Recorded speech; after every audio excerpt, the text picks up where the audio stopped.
Halo anak-anak ibu semuanya, Assalamualaikum warahmatullahi wabarakatuh.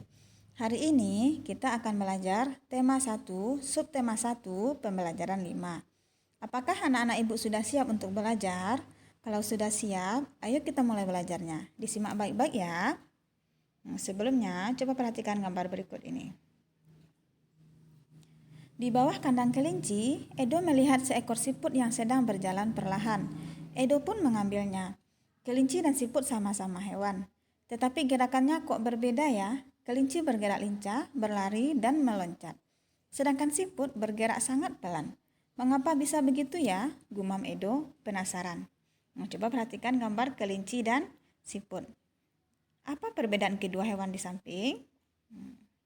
Perbedaan kelinci dan siput bila kita lihat dari karakteristiknya, yang pertama, karakteristik kelinci. Kelinci termasuk hewan vertebrata, bergerak melompat, dipenuhi bulu halus, dan gerakannya lincah.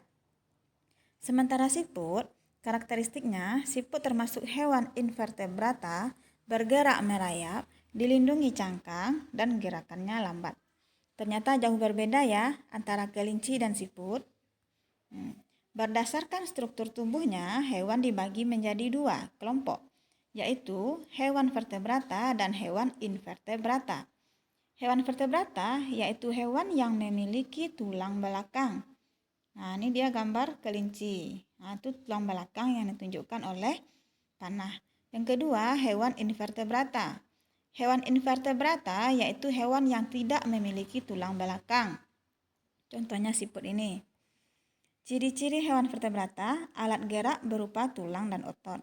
Sementara ciri-ciri hewan invertebrata, susunan saraf berada di perut, memiliki rangka luar, otak tidak dilindungi rangka, bagian tubuh terdiri dari kepala, badan, dan perut.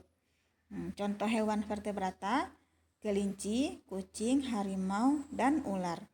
Contoh hewan invertebrata, Porifera, Cnidaria, Vermes, Arthropoda, Mollusca, dan Echinodermata.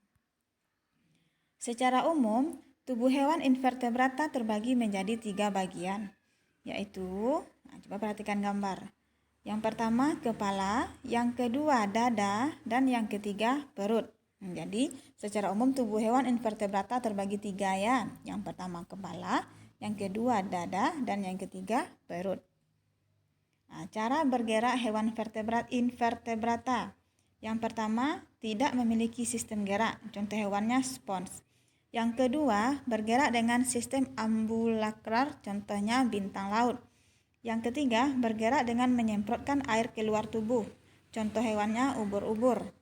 Yang keempat, bergerak dengan tubuh bagian bawah. Contoh hewannya siput. Yang kelima, bergerak dengan kaki yang beruas-uas. Contohnya belalang. Dan yang keenam, bergerak dengan otot tubuh, contohnya cacing. Sekarang, ada teks yang berjudul Siput Bukanlah Hewan Lemah. Kita akan menentukan ide pokok dan kalimat pengembang dari paragraf pada teks ini. Tetapi sebelumnya, coba simak kembali penjelasan Ibu tentang menentukan ide pokok dan kalimat pengembang. Sebuah paragraf tersusun dari ide atau gagasan pokok ditambah dengan kalimat-kalimat pengembang. Ide pokok adalah gagasan yang menjadi dasar sebuah paragraf. Ide pokok disajikan ke dalam bentuk kalimat utama. Kalimat utama yang memuat ide pokok ini bisa berada di awal paragraf, di tengah paragraf, atau di akhir paragraf. Kalimat pengembang adalah kalimat yang menunjang isi paragraf, yaitu selain dari kalimat utama. Sebuah paragraf terdiri dari satu kalimat utama dan beberapa kalimat pengembang. Coba kita cari dulu ide pokok dan kalimat pengembang dari paragraf pertama. Ide pokoknya itu yang diberi garis merah. Ide pokoknya, siput menurut sebagian orang dianggap sebagai hewan yang lamban dan menjijikkan. Kalimat pengembangnya itu yang diberi dengan garis kuning. Kalimatnya pengembangnya di sini ada 2 ya. Bahkan karena gerakannya yang lamban, tidak jarang orang membanding-bandingkannya dengan kelinci. Itu kalimat pengembang pertama. Kalimat pengembang kedua, siput juga dianggap menjijikkan karena tubuhnya yang penuh lendir. Sebelumnya kita sudah belajar tentang ragam gambar cerita atau ilustrasi. Hari ini kita akan belajar tentang corak gambar cerita atau ilustrasi. Yang pertama yaitu realis. Realis merupakan gambar yang dibuat seperti keadaan aslinya, baik bentuk, ukuran, dan tata letaknya. Ini dia contohnya. Yang kedua, karikatur merupakan gambar yang melebih-lebihkan atau mengubah dari objek aslinya.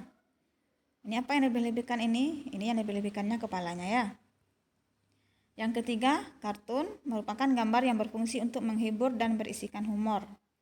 Itu contohnya. Dan yang keempat, dekoratif merupakan gambar yang disajikan dengan mengubah bentuk objek aslinya tanpa menghilangkan ciri khasnya. Ini dia contoh gambar dekoratif. Nah, untuk soal latihannya, ini ada 5 buah. Silakan dikerjakan di buku latihan.